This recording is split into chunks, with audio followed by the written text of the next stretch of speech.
Y'all tell me if I'm tripping.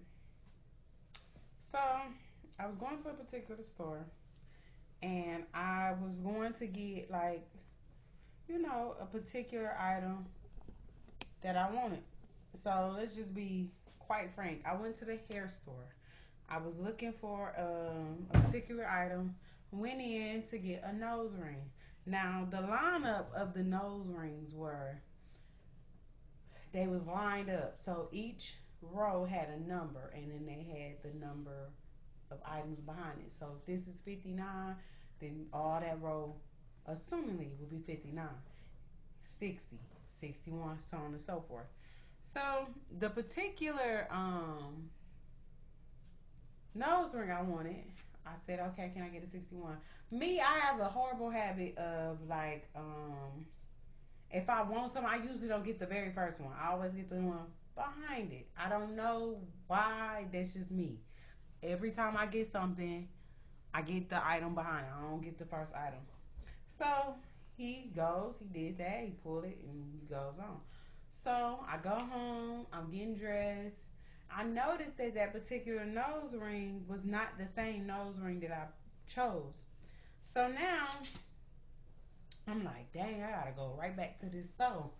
So as soon as I got done getting dressed, I went on ahead and I went back to that hair store. So when I went back to the hair store, I'm showing him, I had my receipt. I said, hey, this is not the same nose ring that I want. I want to switch it to the one I want. I haven't used it. I even have the chance to even put it in my nose yet.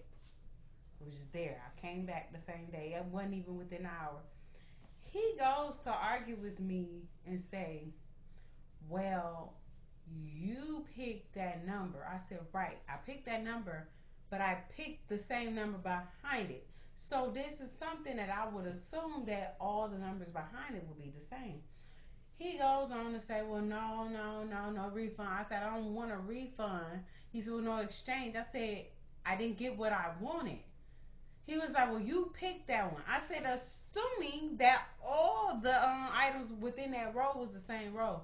He gave me so much feedback. It took everything for me to stay and keep my cool because I really did want it to go off on this man, but I'm thinking that let me do what I gotta do, try to stay calm, and then get your item, and then after that, it's on go mode. So I'm staying calm. I'm letting him talk. I said, so you're not gonna let me exchange my item? He was like, I do this to you one time. I do this for you one time. He gave me my item. I said, now that's messed up. I said, I can't do this no more. This wasn't even the first time something had happened. First of all, y'all charging people if the item is not over $5, you charge them $5 for the item. So if I got something like for 99 cents and I want to use my card, I'm gonna charge you $5 because I don't want to pay that fee. Ever since this day with my nose ring, I ain't been back in that place since. Like you will never get another one of my dollars ever in this lifetime. I will go across the town to get whatever I need from the hair store. That I would not come to you. You have lost me completely. So y'all tell me if I was tripping or not. Y'all let me know in the comments. Was I tripping? Was I over going overboard? Let me know.